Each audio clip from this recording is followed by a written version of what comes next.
Three, two, one, jump! Hello guys.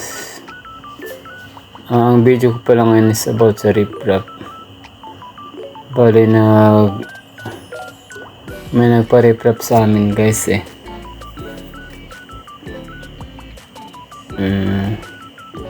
Kasi baka gumuho na daw yung lagay si bakod nila, kaya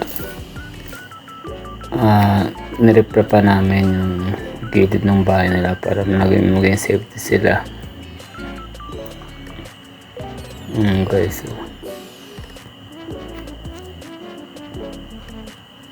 bali pinatatong pala namin yung timpla namin para siguradong matibay yung guys, hindi hulog-hulog yung mga bato na yan guys. Yan ang tapos ginamitan nga namin ng yan guys, ng pinaka-PC yung tali para diretso yung niya pagkaka-riprap namin, kaya para maganda siyang tignan guys. Yan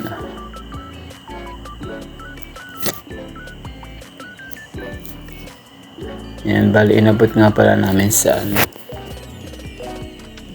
hanggang dyan sa papuntang kalsada yan guys. Idinikit namin dun sa ginawa din nilang riprap dati. Yan, bali nagawa din kasi sila ng riprap yan guys eh.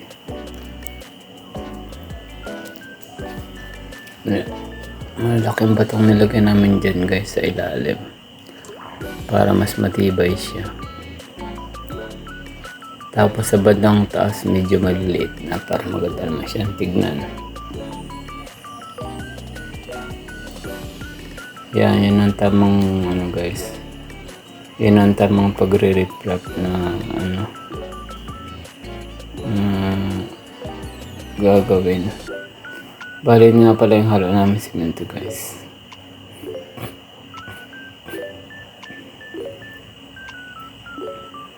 Ngayon, ito nga pala yung simento guys. Pagkatapos saluin, tapos bubutasan sa gitna. Ang purpose niya pagbubutas sa gitna guys ng halo, para lagyan siya ng tubig. Para masipsip niya yung tubig ng halong simento, para mabilis siyang mahalo guys. Yan.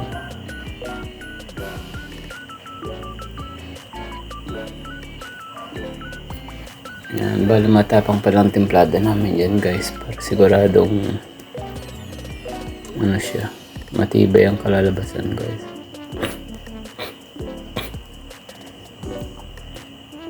Bali ang paglalagay nyo pala ng tubig dyan guys, dapat dahan-dahan lang para hindi siya masubrahan. Hindi kasi pwedeng maraming tubig yan eh. Dapat yung eksakto lang siya guys, para hindi siya mahulog.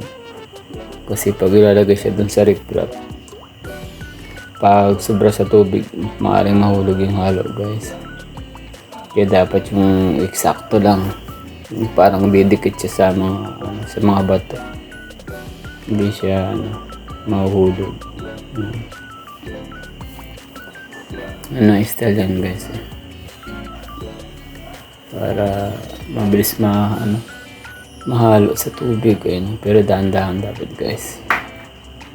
Kasi pag bigla yan, biglang aagos yan. Masasayang lang guys pag umagos ang tubig yan, kasi yung simento sasama na sa tubig. Nawala na siya ng guys, ng simento sasama sa tubig pag nabutas yan. Kaya dapat dahan-dahan lang. So, dapat bilis mata dyan guys, kasi pag nabutas yan, wala na, tapon na yung simento. Dapat dahan-dahan lang.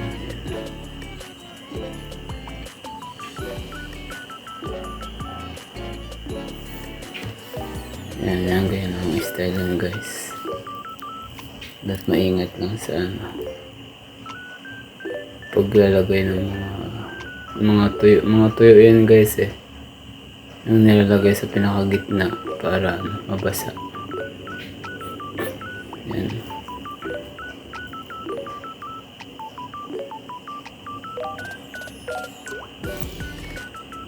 Yan, tapos lang. Tapos unti-unti nang haluin guys. Ayan.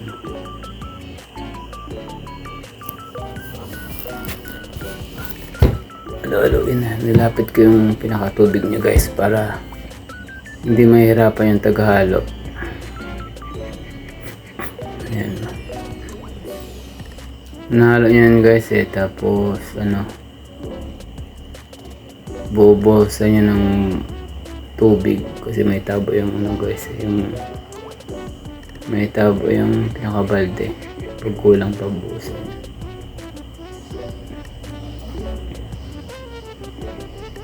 Mas bala ko na palang nagbubuhos yan guys kasi siya na lang naghahalo. Hinahawakan ko yung tabo tapos binubuhos ko na lang para guys para maging maganda yung timpla ng halo. Ayan, nabuhusan ko siya dyan guys para mahalo ng dito. Bala hinalo na naman lahat yan guys eh para dire-diretso. Mahirap kasi yung paunti-unti nabibitin yung guys yung mga nagtatrabaho.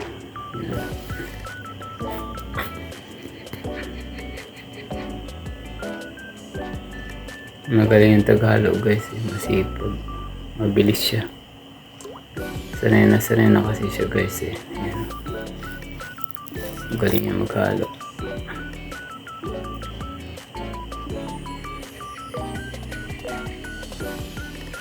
Yan, bali isang supot lang ng sementong hinalo dyan guys.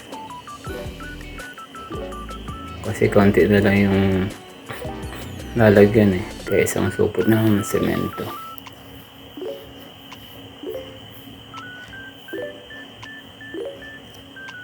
Yan. Yan, ready na yun guys. Ano na siya. Halo na ng gusto.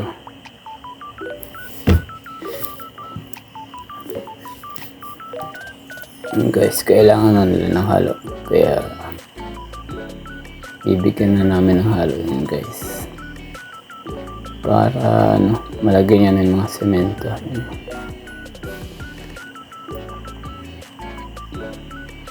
Inaalay nila yung pinakatali guys para magandang tignan.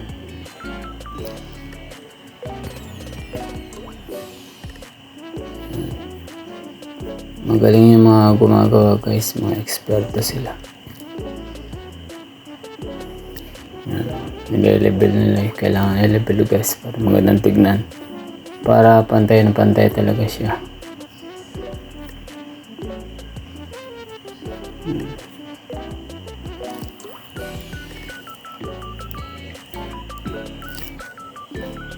Yan, medyo mahaba din yung namin dyan guys eh. Yung nire-repair pa namin medyo mahaba din siya. Mga ilang feet din yan guys eh. Yan.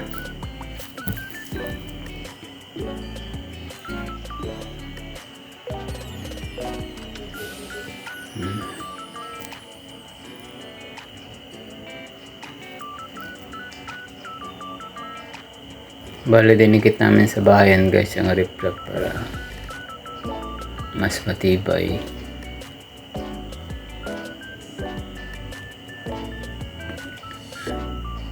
Tsaka lalagyan pa namin ng bakal yan eh para hindi siya bibitaw guys.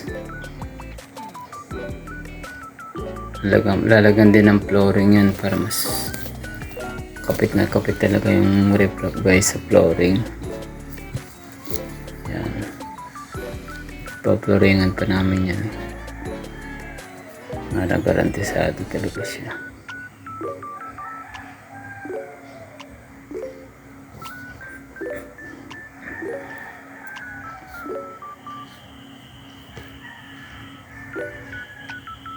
Yan, ganyan lang kasimple guys. Mag-riprap pero siyempre pag malalaki yung bato guys mahirap din. Mabigat din kasi kaya dapat tulong-tulong talaga.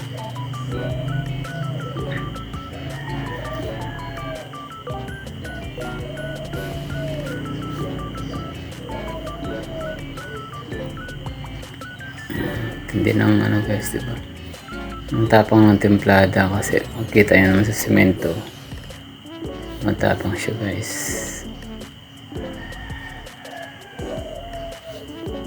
Yan. Ginamitan talaga ng pinaka guys. Pinakatali. Siguradong pantay. Yan. Ito nga pala yung halo guys. Oh. Mag-aantay na yung mga tagagawa. Kaya kailangan silang bigyan guys. Kailangan hatiran sila ng halo ng simento.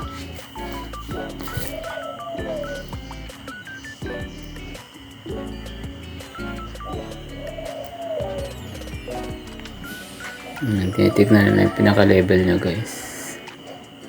Para pantay. Ginamitan kasi nila ng level yan guys. Ginamitan nila ng level hose kanina. Ayan na.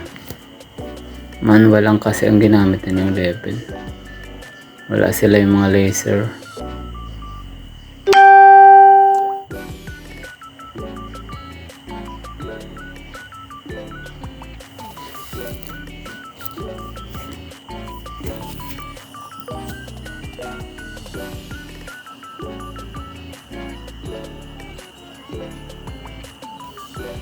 Yan.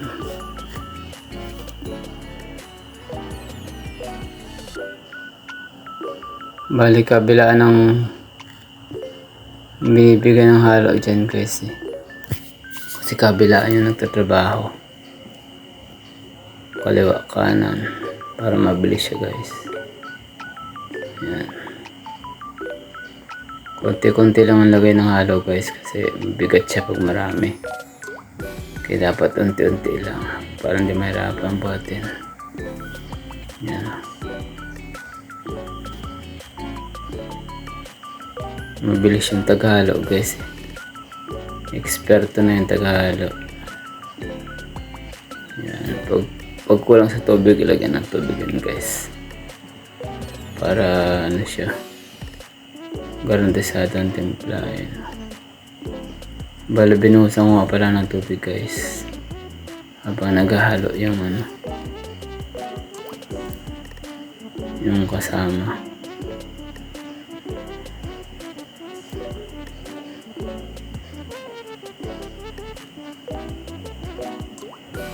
Guys. Buti hindi masyadong mainit dyan guys.